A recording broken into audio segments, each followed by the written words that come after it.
Greetings, everyone, and welcome. It's time, once again, for another episode of The Captain's Table. This being episode 4 of Season 2. To recap last week's episode real quick, I was enthusiastic and nervous at the same time to start my new position at my new job at my new site on Monday. Well, this last week has been basically the week from hell. Everything piling up on me all at once. To start with, on Monday morning, and this is kind of an interesting omen, if you will, for how the week would go. On Monday morning, I woke up, hadn't slept well, and got into my car to make the drive down to work. This is the first time I'm basically making the drive during what is technically rush hour traffic.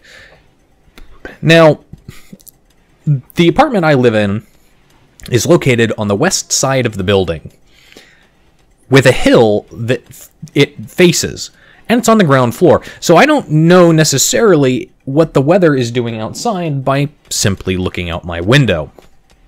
And I failed to check the weather forecast for the day.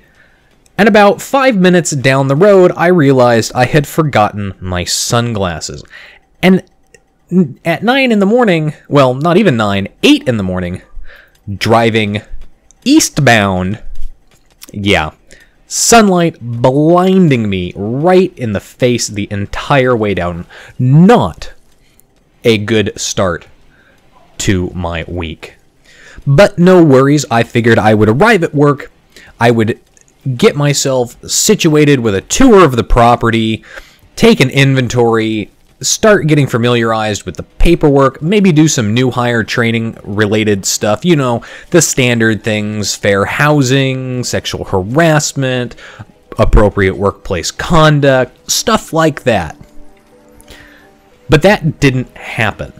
No, on the very first day of work, I arrived and was promptly told by the tech, who is technically below me, to go into a unit that was being remodeled and to start remodeling it. Now, it looked like the progress had already been started, but I was effectively dumped into this unit with no tools, not really prepared to work that hard on day one, and was given no guideline for what exactly the unit was supposed to look like when it was done, what needed to be done, what needed to be worked on, what had been done. You get the idea. And basically I spent the first day working very, very slowly with the limited tools that I had and was allowed to borrow. And it just really hurt my knees and my back, being hunched over, working on mostly drywall repair that was down low near the floor. And it wasn't like small drywall repair either. As I started getting in there to put in new sheets of drywall, cut down to the appropriate size, I discovered that a lot of the drywall in the unit was not particularly good. It tended to crumble at the slightest touch. So the small holes ever expanded into slightly larger holes. You get the idea. This is where it goes from bad to worse. After what would have been my lunchtime, basically after everyone else took their lunch, I still had not taken my lunch. And I was kind of hoping not to take my lunch that day, simply so that I could leave at 5, especially after working as hard as I did. I really did not want to have that prospect of continuing for another hour after the other maintenance people had ended their day, simply because I don't know where anything is at this point. And in the process of the day, I'm still trying to figure out where things are. I'm still trying to get situated with the paperwork that I'm expecting to do as a maintenance supervisor. But they throw me an end of day work order that's basically garbage disposal does not work and is leaking. Toilet tank is leaking. After arriving in the unit, to check on the situation. I tried to repair the garbage disposal as best I could. Unfortunately, it was dead on arrival. There were a number of things that were causing it to jam up, but the motor itself had been long fried, and from the looks of it, it was in fact leaking out the bottom due to damage sustained and probably just rusting. So that I knew needed to be replaced. However, the garbage disposal is something that you can live without for a day or two. A toilet, on the other hand, is not. And when I went in to inspect the toilet, I discovered it was not the tank that was leaking.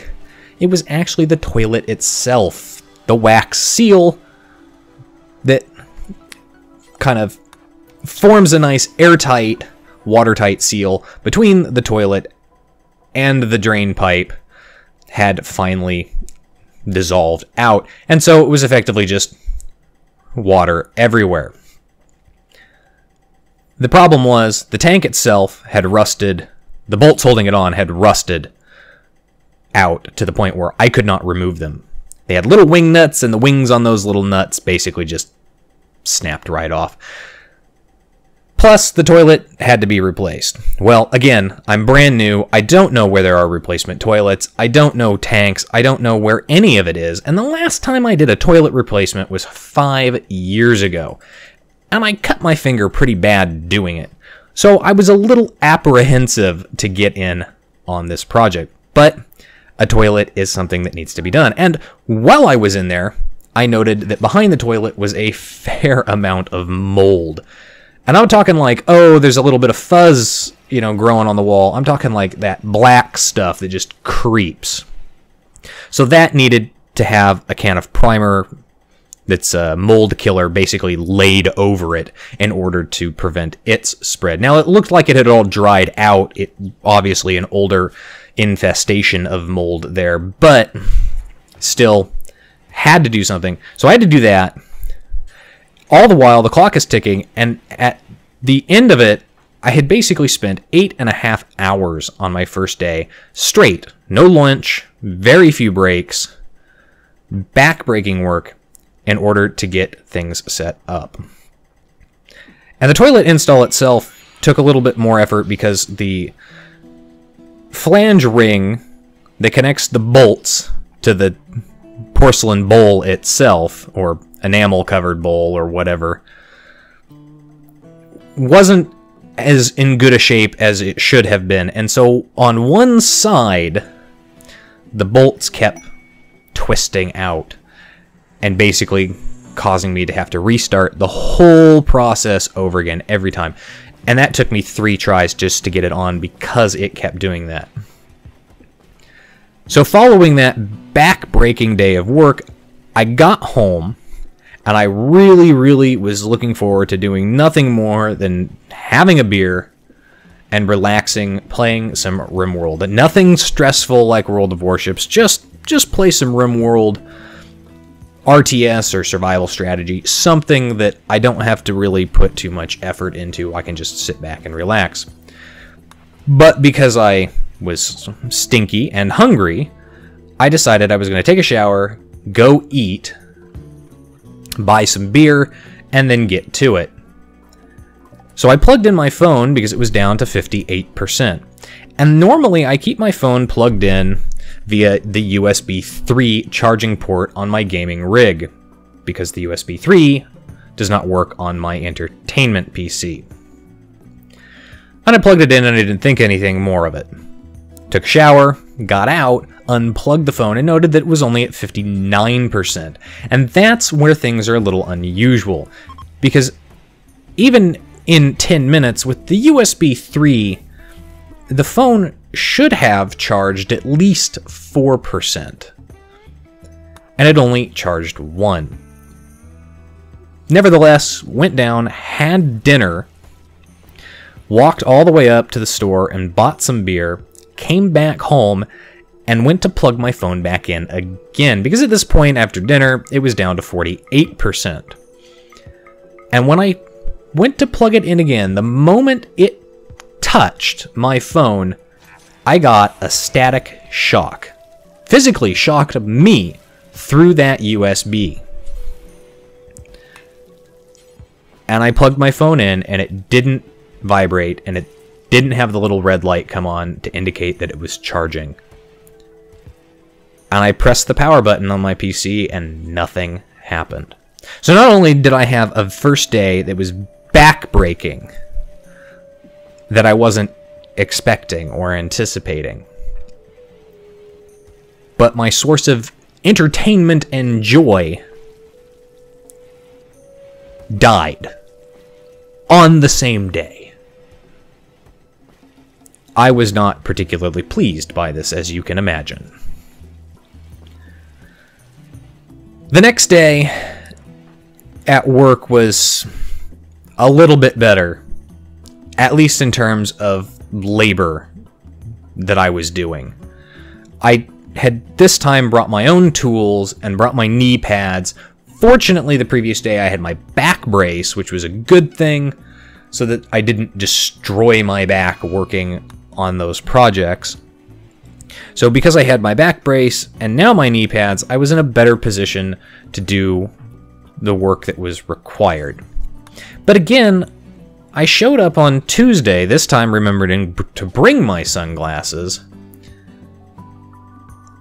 And once again, I was expecting to do some of the new hire paperwork, get myself familiarized with the property management systems, and to get myself, again, familiarized with the supervisorial level stuff. This is things like getting me in contact with the supply rep, getting me my setup with the maintenance manager side of property management system called Yardi, getting myself situated with an inventory and a proper tour, being explained what projects were about to occur or already occurring, who was running those projects, what was expected, when were those projects expected to be done, operating budgets, especially for the maintenance side of things. All of these things are things that a maintenance supervisor is supposed to do. Instead,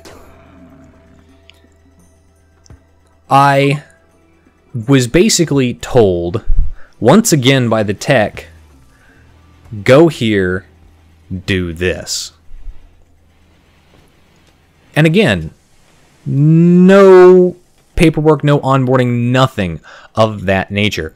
And when I told them I was taking one of the online courses, one of the required online courses, again, a day one requirement, was the sexual harassment course for the company, he was seemingly disappointed by the fact that I was sitting at that computer doing that course.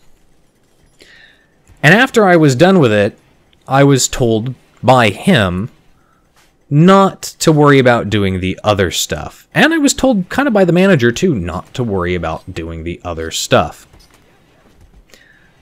This should be a red flag if you've ever been at any job, especially if you were starting in a management position. These things are kind of important, especially for liability and legality purposes within the company. Because if I hadn't taken it, and I'd done something grossly inappropriate, the company would be 100% responsible for that action. Nevertheless, I went back and I started again working on that unit, and at the end of the day, I did a work order. Fair enough. Got home to unfortunately find that the package that I was expecting, very important package, the UCS Millennium Falcon from Lego, had not been delivered because it was a signature required package and the office manager was not in the office when FedEx arrived. Really, really crushing on that I didn't get that. Additionally, that evening, I had a good friend of mine come over, also a Patreon supporter of mine, come over and help me troubleshoot my computer problems. If you saw that short video that I posted a couple of days ago, it turns out it was my motherboard. Somehow, someway, the motherboard fried. Worst case scenario, having to replace that, because that basically means disassembling your entire PC and then reassembling it with that new motherboard. And there was a big question about that new motherboard too, whether or not once it was installed, I was going to be able to recover a good chunk of my data and programs. Now, for the most part, because I have an SSD, solid state drive, I run my OS and essential operating programs and essential programs directly off of that. So they're lightning fast. Everything else I operate off of the HDD, the standard hard disk drive, which is greater storage and basically guarantees that if for whatever reason I have to abandon the PC, at the very least I will not lose all of that World of Warships recording and so on and so forth. But it does mean that I lose the ability to play those games, at least in the meantime. Because PC Green, well, it is a good PC, and it can be used for gaming, is not the best PC for that. And I don't have the newest, latest programs installed on it. I also don't have my fancy condenser mic installed on it either. So that evening, ordered a new motherboard to be delivered next day, surprisingly enough. It was free, so got next day delivery on that. And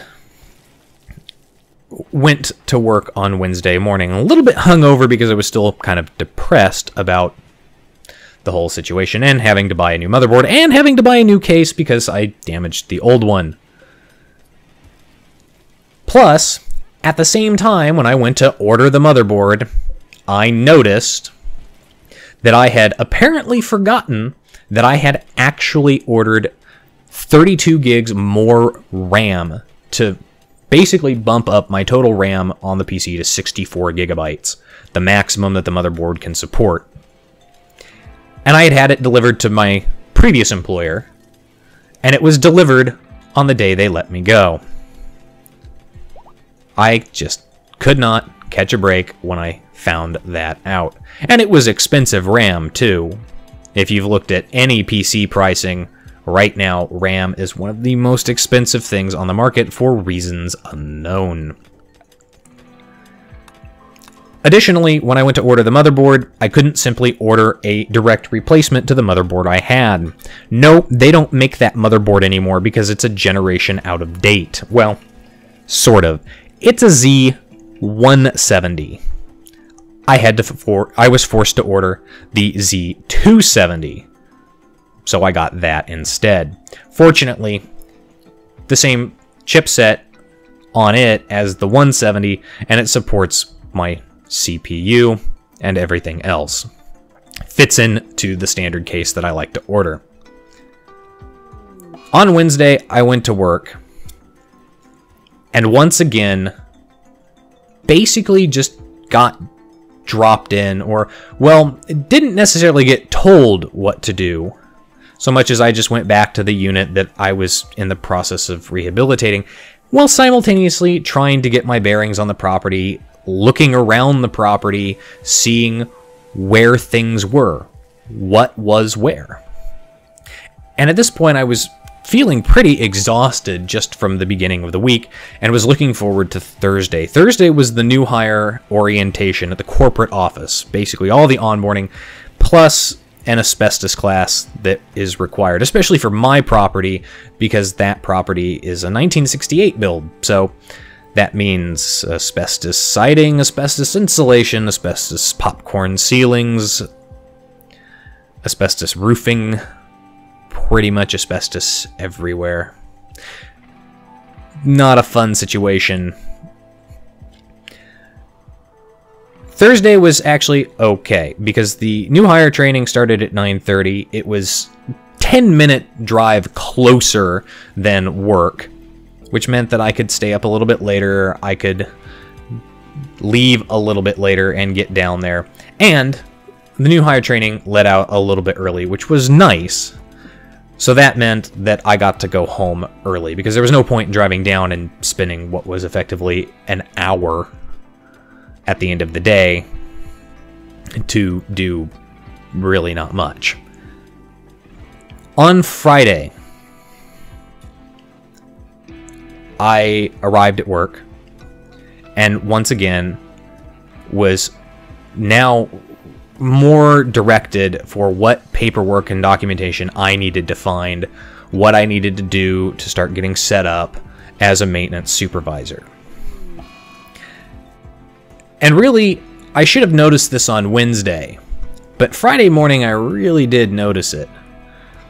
When the new mailboxes for the property were being installed. This was a plan that I didn't know about basically until it was happening. Nobody told me, nobody informed me. I get it. I'm the new supervisor. I'm not necessarily here to immediately usurp you. You've already got things rolling and you are the contact. That's fine. I want to know what's going on. And the tech himself didn't particularly enjoy that I was asking these questions, that I was talking about doing what was effectively supervisorial level stuff.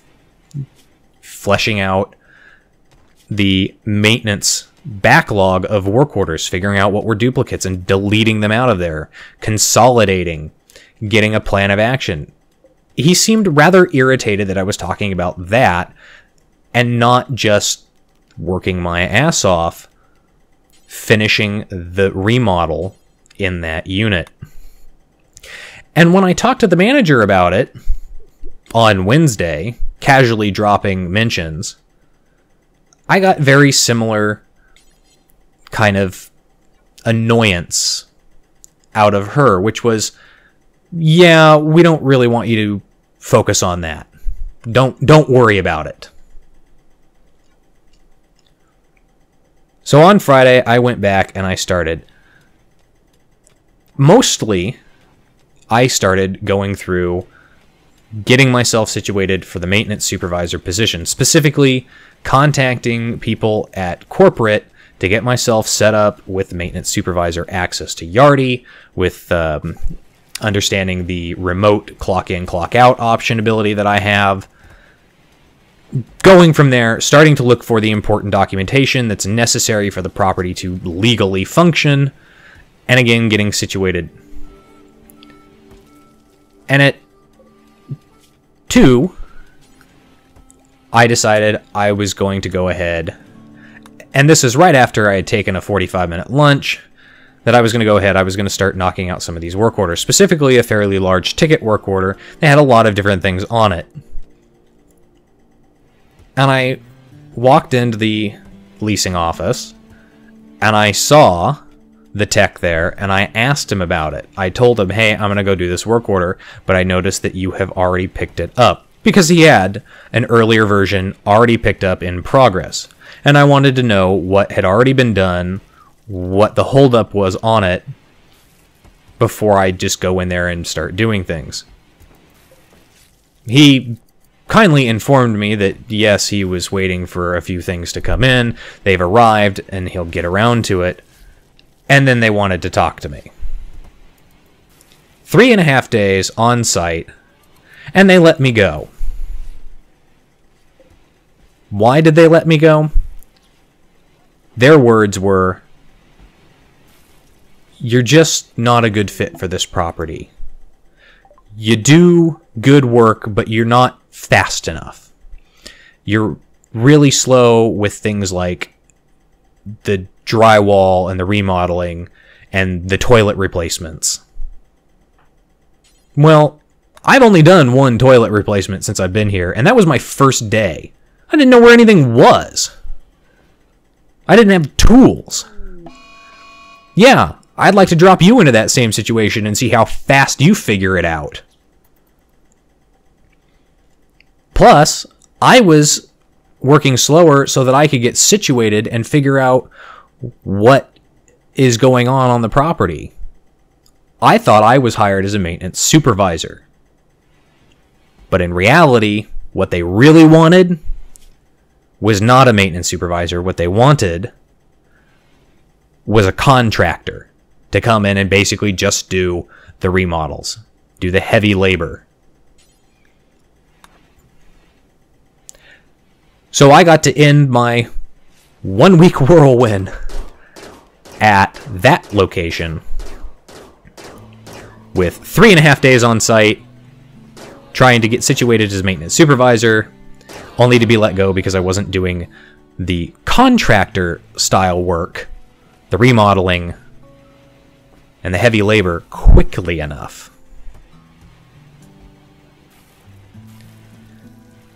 On the plus side, I dodged a bit of a bullet here, because as it turns out, and I found out on Wednesday, thanks to one of the floating construction crew people who were in doing the remodels, or some of them, that the property I was working at were the same owners as the property that I live in now. Yep, that's right. The owners of the building that I reside in now are the same owners of the property that I got hired at. And knowing how they treat this building, and based on what I've heard from the past maintenance people here, they're not necessarily owners that I want to work for. So in that respect, I definitely dodged a bullet.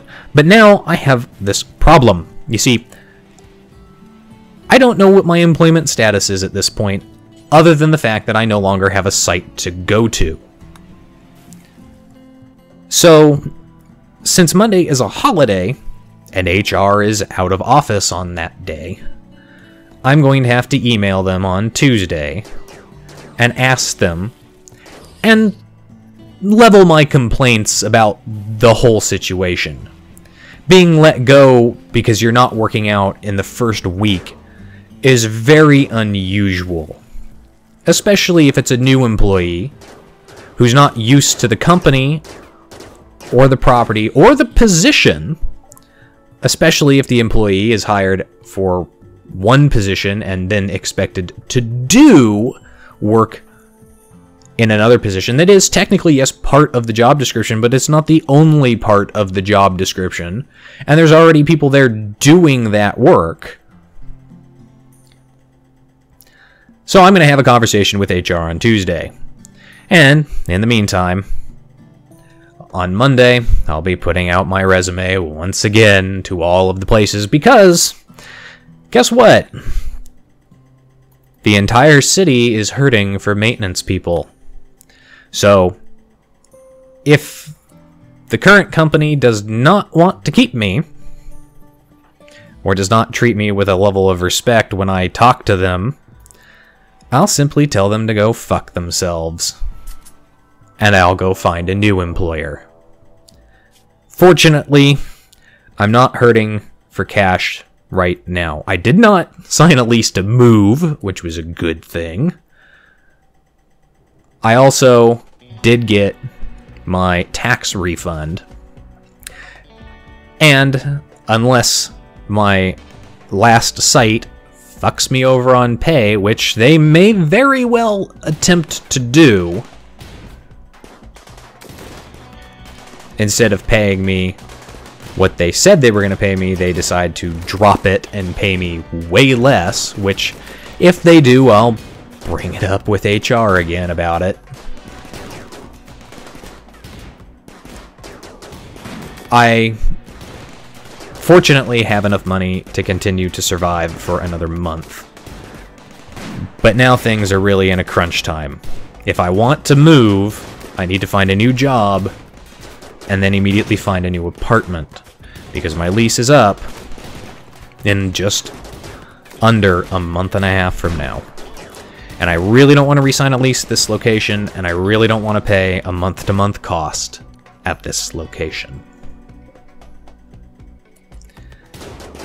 Anyway, that's been my week from hell. I hope you're all doing wonderfully, because I know this week has just been an absolute nightmare to start it, and then when things finally started looking up, it just absolutely ruined me. To end on a positive note, however, I got my motherboard. I got my new RAM. I installed the old RAM. I got everything transferred over onto the new motherboard and finally installed into PC Red. And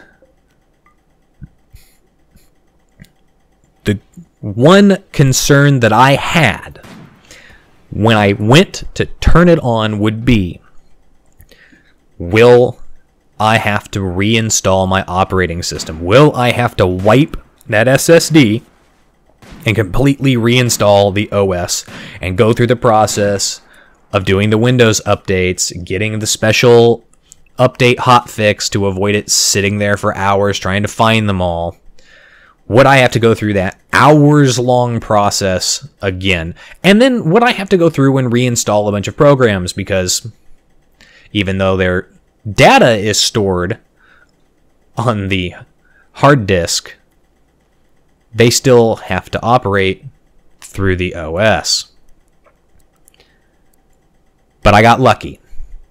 I put everything together, turned on the PC, and first and foremost, it turned on. After a little bit of fiddling and realizing that I needed to remove my graphics card before going about the process, before I could get display information, I got everything up and running, and not only did the new motherboard boot, but it booted with my already installed OS. Like, nothing happened. New motherboard, nothing happened. As if it just had a very long and interrupted deep sleep. So, going forward, looking for a new job, going to talk with the current company and see if they have employment opportunities within them, or if they still want to keep me, or if they want to treat me with some respect. And finally, I can get back to World of Warships. I do want to say thank you to all the people who have been continuously emailing me World of Warships content. While I haven't been able to view it this last week, I do appreciate that you guys are still sending me the content. That's wonderful. And since I haven't been able to play World of Warships this last week, all of your content is basically going to be up in the coming days. And as always, we'll see you next time. This is Captain Rye, signing off.